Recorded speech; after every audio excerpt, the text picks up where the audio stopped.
I know that at the end of the day, what I really want to make happen is my dreams and pursuing music.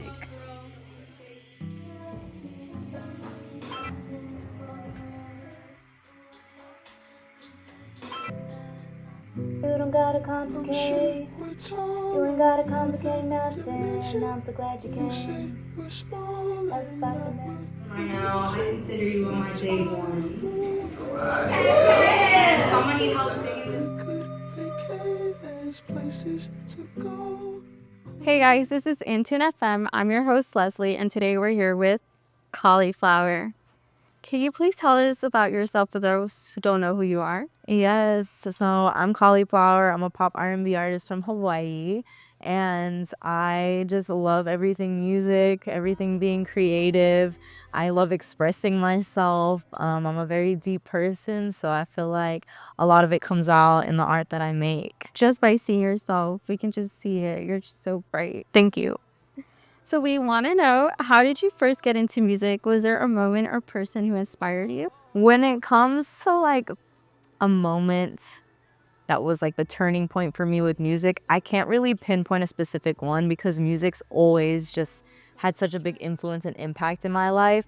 But I will say what had the turning point of me taking this more into an artistry route and me wanting to be an artist and creating music was definitely when I heard Jhene's album Trip. That entire album just changed my perspective on what it's like to create music, and not just creating music, but impactful music. And since then, I've just been on this run of wanting to do it myself and getting there, eventually leading up to creating my own album like that too. I love when a good album is so impactful on you that it literally like changes the way you view things. Yes. And I had a lot of those, obviously. Another one is Ariana Grande. I loved. And she gives me big Ari vibes, you guys. So how would you describe your sound to someone who's never heard your music? I would say it's like, the best way I can put it is if Ariana Grande, Victoria Monet, Jhene Aiko, and Kehlani had a kid, that would be me. So it's very pop inspired, but it does have a lot of R&B influences, and you'll hear like a lot of R&B influxes in the things that I sing. But the way I structure my music tends to be a little bit more towards pop. So I feel like if you add all them together, that's how I would explain my music. I would also say you give me like very like sensual baddie vibes. That's what I was like. I always say the two songs that I'm best at writing are either spiteful songs or sensual songs. So I guess it's on brand. Have you always known that you wanted to be an artist, or were you ever thinking about becoming something else? I feel like music's always played a role. I don't think when I was little, I wanted to be a lawyer. Really? So I was completely opposite. I don't know why. Don't ask me why. But going into like my high school years and college, I have Asian parents, and growing up with them, it was more so like you had to be practical and have something more realistic. So the whole artist thing in my head kind of went out the window, even though I was experimenting with that in college. And I started to think, okay, so what would be like a good middle ground for me? And that's when I looked into public relations and media, which is so funny. I don't know if you remember on MTV, there was this reality show called The Hills.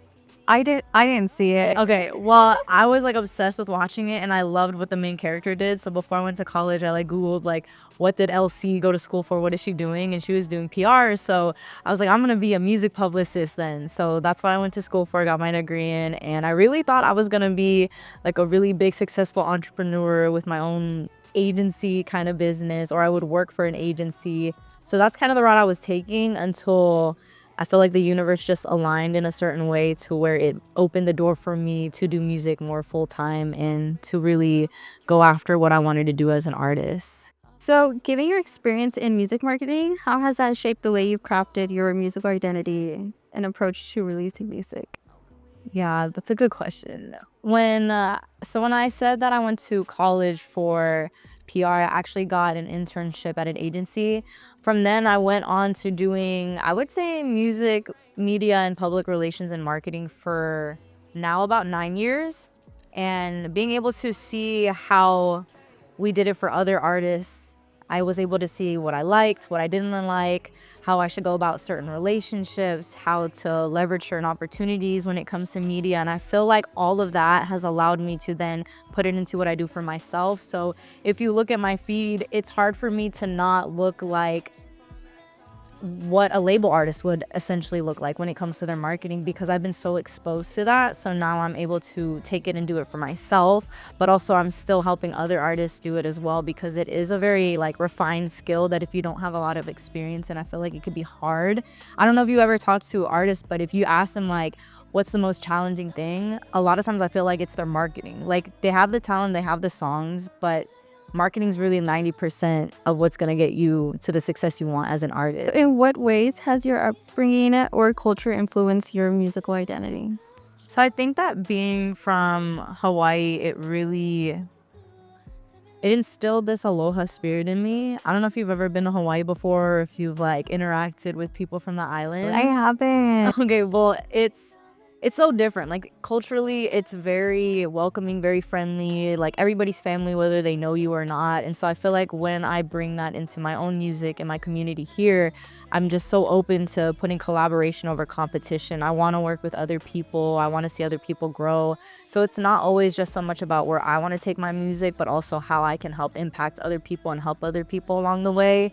So I feel like that just aloha spirit is with me everywhere I go with it. Do you think you feel like a really good community around you that's really supportive? I really do. I really do, because I also feel like the energy that you give out into other people is what you get back.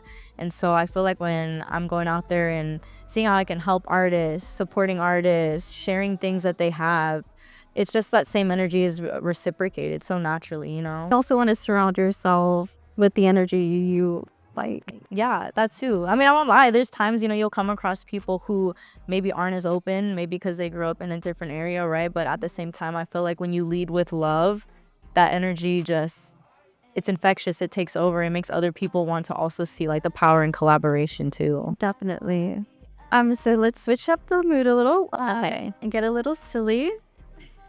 If you could only listen to one song for the rest of your life, what would it be? And that's such a hard question coming from like someone who loves music, and I know like you too. I have to say, if it was one song I'd have to listen for the rest of my life, and just it being that song, it would have to probably be Jhene Aiko's. I really love Sativa. I feel like it would have to be Sativa or When We're Young. While We're Young. Is she like your number one artist, like favorite artist? Yeah, she is, because after I listened to that Trip album, it literally changed my whole life.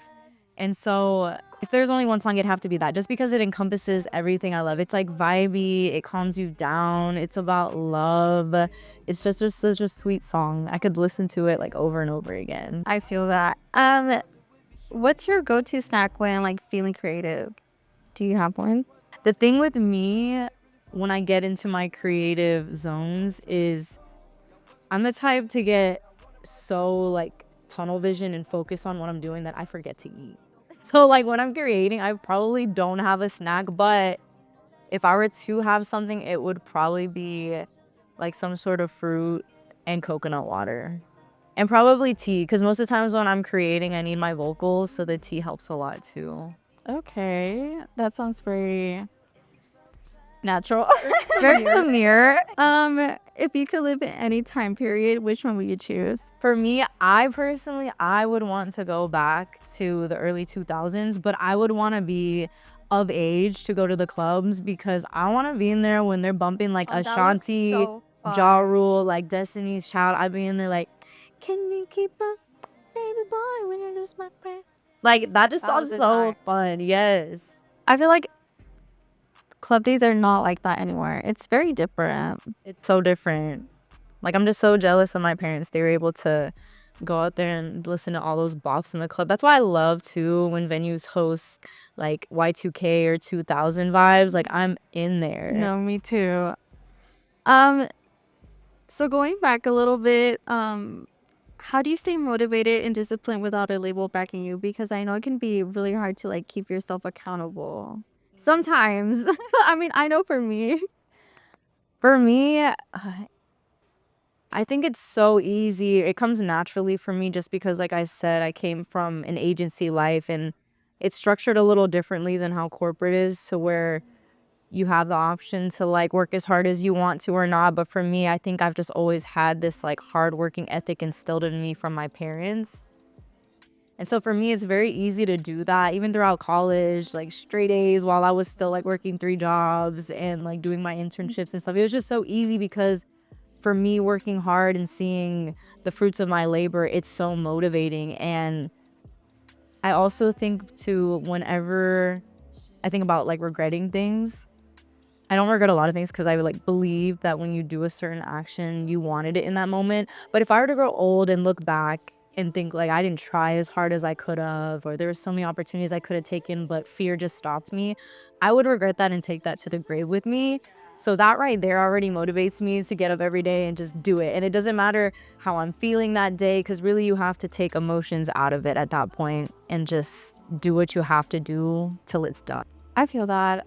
Because I always tell myself, like, I don't want to regret things, so I'm going to go do that. Yeah, let that be your biggest motivator. What advice would you give to other independent artists trying to navigate the industry? I feel like I could write a whole book on it. But I would say the biggest thing that's benefited me personally that I would highly recommend to anyone who's wanting to get into the music industry, whether as an artist or A&R, producer, anything like that, is to really get experience behind it. Do the internships, you know, kind of humble yourself, even if they don't pay you, because the experience you get from working with labels or agencies, no matter how much they're paying you, it's so, so invaluable and priceless is what I meant. It's so priceless. And once you get that understanding of what it's like to do the back end things, I feel like then you can start doing things on the front end. Like if I didn't learn marketing the way I did, I don't think my music would be out there as much as it is. I don't think I'd be sitting here with you guys if I, you know, didn't know how to do that. And so in today's day and age, it's so beneficial to be self-sufficient in something. I would say like have another skill aside from just making music, whether that's content creation or media, even just going out networking and relationship building. That's a huge skill. Just have as many skills as you can, because that's going to really help you in the long run. Not just like be successful at what you want to do, but also to have more control over your art. Because, you know, if you don't have that, then you pen it off to someone who can graphic design, and then you get back a cover that, you know, you're like, how did you get this from what I explained to you this? So it's just there's so many beneficial things that come with knowing what you're doing before just kind of going into it blindly. Oh, for sure. If someone were to explore Dallas through your eyes, what places or experience would you recommend to understand its beauty and creativity? Oh my gosh, there's so many things to do here. I would say the best place to start is with the local events they have. My personal favorites are Vibes Texas, Restore the Feeling, the Interlude, because these events, they don't just have artists there. They have a lot of creatives who do different things. Photography, they have their own clothing brand, their models, they do something in the media side of things. So I feel like it's so important to get yourself out there in those kind of environments, because you never know what kind of relationships will lead to certain opportunities.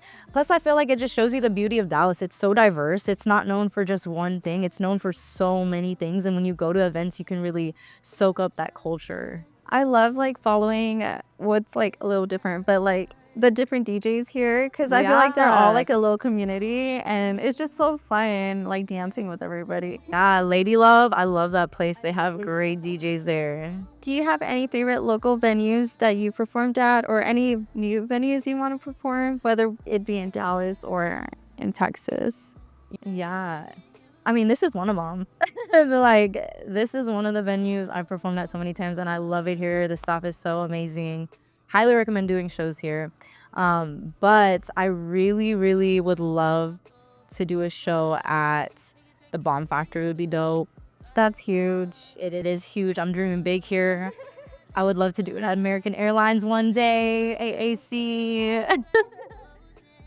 But realistically, the studio at the factory, it's a smaller venue. I feel like that's more realistic right now for where I'm headed. Also, House of Blues, that'd be a really, really cool venue. I've seen so many shows there. That would just be so cool to touch the stage. It is. All the artists that come here, and they're like really good. Yeah, and the vibes there too. Like, I think House of Blues does really, really well at curating vibes. But I would say my most favorite stage I've performed on so far, which has been a dream. I didn't even think this was gonna happen. Last year I got to perform at Trees. Shout out Smooth Vega. That was such a sick opportunity because I've seen so many artists perform on that stage. And what's cool, like I said earlier, I actually used to work for an internship where I did the green room at Trees a lot. Oh, really? So cool to like be on the green room, see the artist hit the stage, and then to be the artist on the stage was just such a surreal moment. yeah. How do you see Dallas as a hub for independent artists like yourself?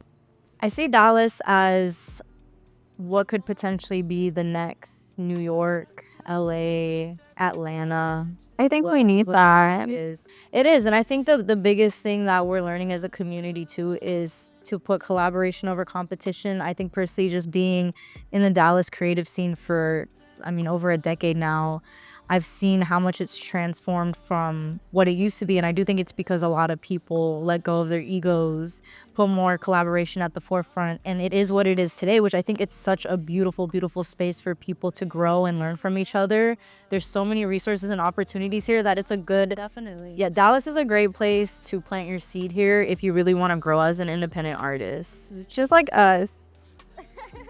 We all came together to collaborate. Yeah, it's such a creative hub. And like I said earlier, there's so many different creatives who do different things that you just never know who you're going to meet. And lastly, we want to ask you, what are like some of your biggest achievements that you're proud of that has come about from your music? Oh my gosh, that's a hard one. I think the biggest achievement is that I'm still here doing it.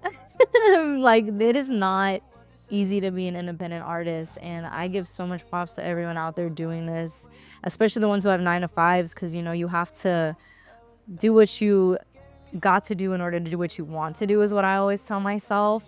So that's definitely it. Hitting the stage at Trees, like I said, that was a huge, huge accomplishment. And I think another big thing that I'm really, really excited for is to be a part of a festival. The first time, it's called Jambaloo. It's happening February 5th. But to be a part of that festival is just amazing. There's so many people on the lineup, so many talent who's been in the DFW scene for years. And then doing South by Southwest. You're it's gonna be coming doing up. South by? Yes, I That's haven't so announced it exciting. yet, so kind of exclusive. Oh my god. But the fact that I feel like that's gonna help you a lot. it is, but it was on my goal list this year, and I was like, whether or not I'm playing on a stage, I just want to be there to like get that experience. But the fact that I got an opportunity just last night, actually, That's amazing. to be an artist on a stage like that's huge. I wish you the best there. I'm so excited. And everybody can do it, like it is really achievable. You just have to put your mind to it and create habits that are going to set you up for reaching the success you want. That's true. All right, thank you so much for your time. Thank you. Hey, I'm Cauliflower, and you're watching InTuneFM.